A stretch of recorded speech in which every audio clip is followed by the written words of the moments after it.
Oldsmobile convertible. Right. And they got drunk, of course, and ran into a slough up there. There's a lot of them bogs. So the guy next door that owned the building we worked in had a tow truck, and he towed the car in. Right.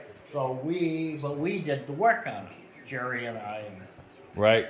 and I can remember getting in to move the car, and I could not reach the pedals because he was so much Big guys. big guy.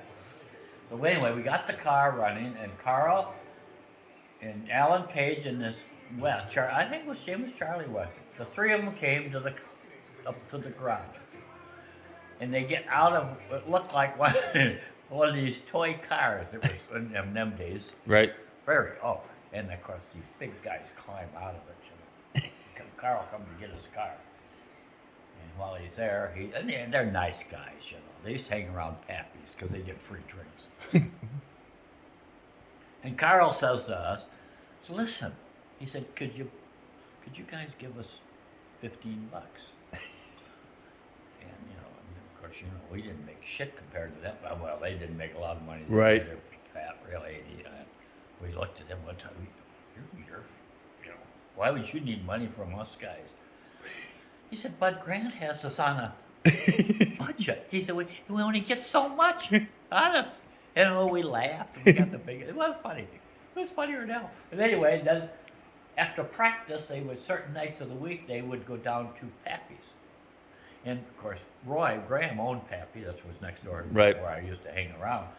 And the guys would come in, and naturally they don't pay for a drink. Of course not. They're the Vikings. Everybody wants to buy one of the ball players, right?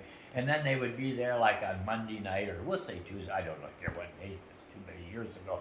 And then the next time they would go over to John Novacek's, where they had a bar. Of course, it was a bar, and then they had strippers. Oh.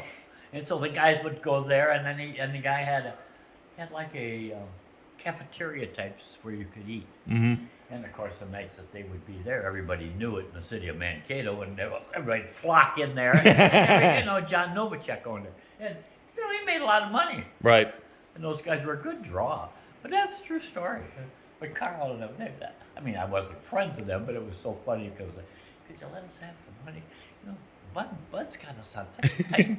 Because I would imagine if you gave them money, they pissed it away. Yeah. And they didn't make the money you make now, Pat. No, of course not. No. Great story. But a lot of those guys worked after school. Yeah.